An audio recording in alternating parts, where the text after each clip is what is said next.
नमस्कार। Astro park में आपका स्वागत है। आपकी सेवा में उपस्थित हूँ स्वामी आत्मविश्वास महेश चंद्र पुरोहित। प्रिय दर्शकों, आपने पंचकों के बारे में तो सुना होगा। पंचक क्या होते हैं और पंचकों में कौन कौन से कार्य करने वर्जित होते हैं, आज हम इस विषय पर चर्चा करेंगे। प्रिय दर्शकों, पंचकों को 3 श्रेणियों में बांटा गया है: चंद्र पंचक, तिथि पंचक और सूर्य पंचक।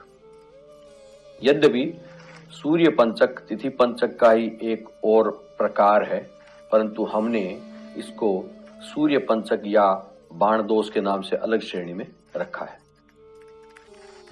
हम पहले चंद्र पंचक पर विचार करते हैं। चंद्र पंचक नक्षत्रों के आधार पर होते हैं।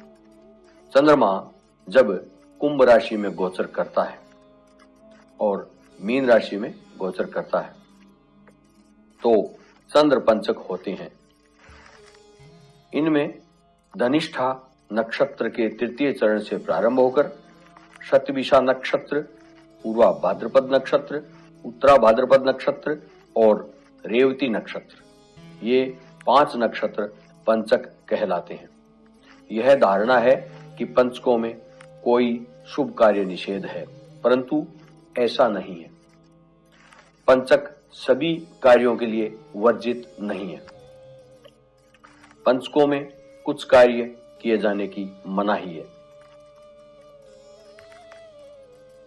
पंचकों में कुछ कार्य ऐसे होते हैं जो शुभ माने गए हैं, जैसे धनिष्ठा और शतभिषा नक्षत्र चर नक्षत्र होते हैं। अतः यात्रा, पर्यटन, मनोरंजन, कपड़े और गहने खरीदना इन नक्षत्रों में शुभ माना गया है। पूर्वा भाद्रपद नक्षत्र की उग्र प्रकृति के अनुसार इस नक्षत्र की अवधि में कोर्ट आदि के कार्य, मुकदमा आदि के कार्य किए जाने चाहिए। उत्तरा भाद्रपद नक्षत्र स्थिर प्रकृति का होता है। इसके दौरान शिलान्यास, योगाभ्यास और स्थायी कार्य किए जाने चाहिए। रेवती नक्षत्र शांत प्रकृति का होता है, अतः इसमें अभिनय, कला संबंधी कार्य आदि किए जाने चाहिए। परामर्श करना, विवाह, मुंडन संस्कार, गृह प्रवेश, गृह निर्माण, उपनयन, व्यावसायिक कार्य आदि इस नक्षत्र के दौरान किए जा सकते हैं। प्रिय दर्शकों, पंचकों के दौरान मुख्य रूप से 5 कार्य निषेध हैं। पहला, पंचकों के समय घास, लकड़ी और तेल इकट्ठा करना वर्जित है। इससे आग लग सकती है। लकड़ी की वस्तुओं को यदि खरीदना भी हो तो गायत्री जप और हवन करने के पश्चात खरीदना चाहिए। 2 नंबर, दक्षिण दिशा की यात्रा करना वर्जित बताया गया है। यह यम की दिशा होती है, अतः उस दिशा में यात्रा करना अशुभ माना जाता है। यदि यात्रा करना आवश्यक ही हो तो हनुमान जी का पूजन, जप आदि करने के पश्चात यात्रा करें। 3 नंबर, पंचकों के दौरान मकान आदि की छत डालना वर्जित बताया गया है। किसी घर की छावन बिछावन वर्जित है। यदि आवश्यक हो तो शनि का जप व दान करने के पश्चात यह कार्य करें। 4 नंबर, पंचकों के दौरान चारपाई का निर्माण वर्जित है। आपको यदि ऐसा करना है तो पंचक की अवधि बीत जाने के बाद ही करें। 5 नंबर, पंचकों के दौरान दाह संस्कार वर्जित है, क्योंकि यह माना गया है कि यदि पंचक के समय किसी शव का अंतिम संस्कार किया जाता है तो 5 व्यक्तियों की मृत्यु का सामना करना पड़ सकता है। यदि ऐसा आवश्यक हो जाता है तो 5 डमी शव बनाकर या कुशा के शव बनाकर साथ में दाह संस्कार करें। प्रिय दर्शकों, अब हम विचार करते हैं दूसरी श्रेणी के पंचकों के बारे में, जिनको कहते हैं तिथि पंचक या बाण पंचक। प्रिय दर्शकों, इनकी जांच करने के लिए तिथि की संख्या, नक्षत्र की संख्या, वार की संख्या और लग्न की संख्या का योग करें और 9 का भाग दें। जो शेष बचेगा उसके अनुसार पंचक होगा। जिस दिन के लिए आपको मुहूर्त का विचार करना है, उस दिन उस समय जो तिथि होती है वो विक्रम संवत के अनुसार ले लें। नक्षत्र की संख्या अश्विनी से गिनकर ले लें। वार की संख्या रविवार से गिनकर ले लें। लग्न की संख्या मेष राशि से गिनकर लें। जिस समय का विचार व जिस दिन का विचार हो उस समय उस दिन यह सब ज्ञात कर लें और इनका योग करें, और 9 से भाग देने पर जो शेष बचता है उसके अनुसार पंचक होते हैं। यदि एक शेष बचता है तो मृत्यु पंचक होता है, जो शारीरिक हानि का संकेत करता है। यदि 2 शेष बचता है तो अग्नि पंचक होता है या अग्नि बाण होता है, जो आग से होने वाले नुकसान को इंगित करता है। यदि 4 शेष बचता है तो राज पंचक होता है, जो राज्य की ओर से होने वाले नुकसान को बताता है। यदि 6 शेष बचता है तो चोर पंचक या चोर बाण होता है, जो चोरी आदि की घटनाओं को बताता है। यदि 8 शेष बचता है तो रोग बाण या रोग पंचक होता है, जो स्वास्थ्य के बारे में या रोग के बारे में बताता है। यदि शेष 3, 5, 7 या 0 बचे तो अच्छा होता है, शुभ फल प्राप्त होता है। प्रिय दर्शकों, आप यह सभी सारणियों में देख सकते हैं। यह ध्यान रखें कि मृत्यु बाण के समय विवाह आदि कार्य नहीं करने चाहिए, इससे मृत्यु का खतरा रहता है। अग्नि बाण के समय कोई ऐसा कार्य नहीं करना चाहिए जिससे अग्नि से होने वाली हानि की आशंका होती है। राजबाण के समय कोई राजकीय कार्य नहीं करना चाहिए, अन्यथा राज्य संबंधी हानि देखने को मिल सकती है। चोर बाण के समय यात्रा वर्जित बताई गई है, इससे सामान चोरी होने का भय होता है। रोग बाण के समय कोई इस प्रकार का कार्य नहीं करना चाहिए जिसमें स्वास्थ्य लाभ लेना हो, अर्थात डॉक्टर से सलाह या दवाई लेनी हो या कहीं भी कोई रोग की आशंका हो, ऑपरेशन आदि करवाना हो, उससे बचना चाहिए। प्रिय दर्शकों, हम चर्चा करते हैं सूर्य पंचक के बारे में। यद्यपि यह बाण दोष का ही एक और प्रकार है, परंतु हमने इस बाण दोष को अलग श्रेणी में सूर्य पंचक के नाम से रखा है। इसमें भी उसी प्रकार से फल प्राप्त होते हैं, परंतु इसको ज्ञात करने का तरीका अलग है। प्रिय दर्शकों, हम इसकी चर्चा करते हैं। पहले हम मृत्यु बाण पर विचार करते हैं। सूर्य की डिग्री में 4 जोड़ दें।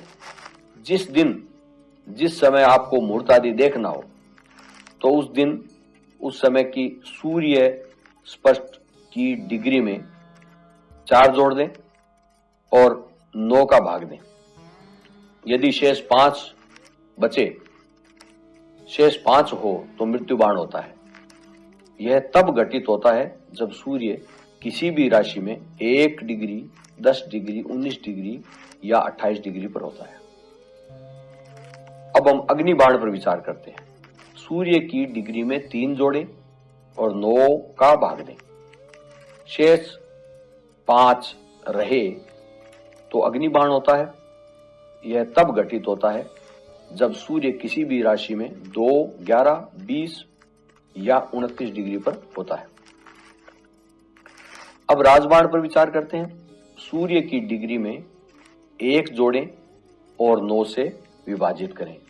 यदि शेष 5 हो तो राजबाण होता है।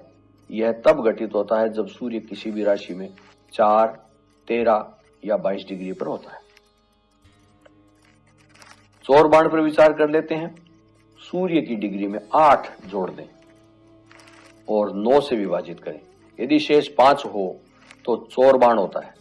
यह तब घटित होता है जब सूर्य किसी भी राशि में 6, 15 या 24 डिग्री पर होता है। रोग बाण के बारे में विचार करते हैं। जब हम किसी मुहूर्त का विचार कर रहे हैं उस समय की सूर्य की डिग्री में 6 जोड़ दें और 9 से भाग दें।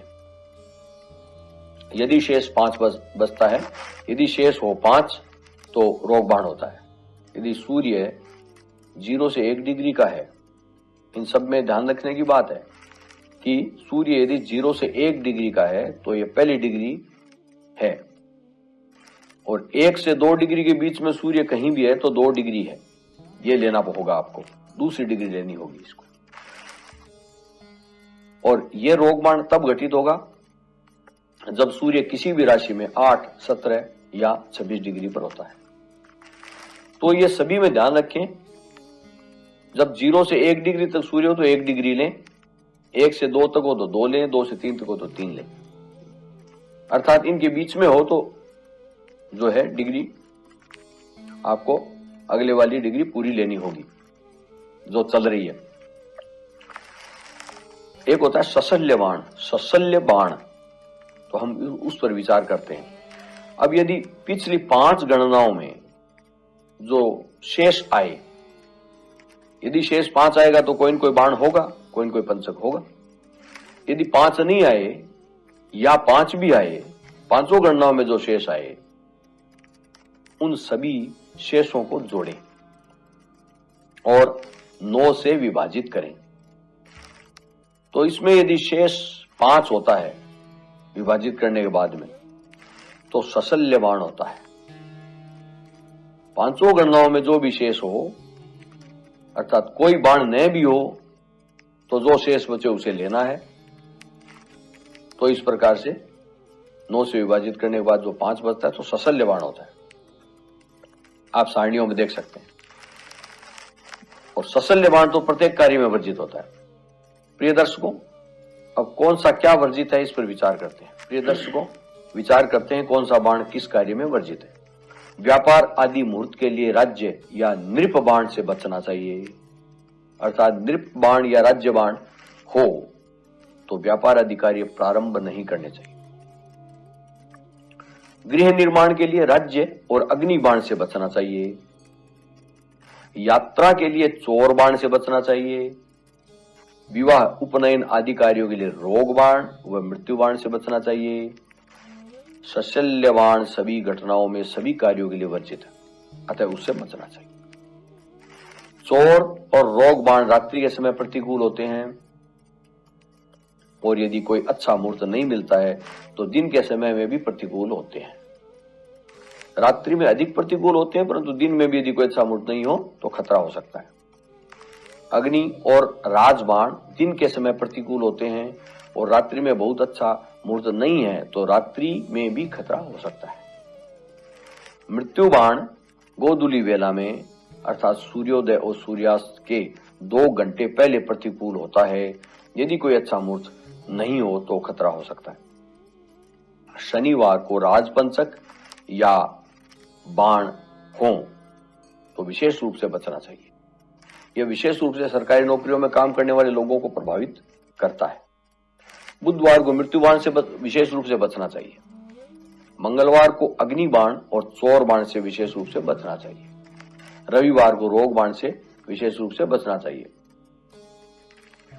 मुहूर्त के समय यदि सूर्य, चंद्रमा और अन्य ग्रह अनुकूल हो तो पंचक या बाण दोष का विशेष असर नहीं होता है।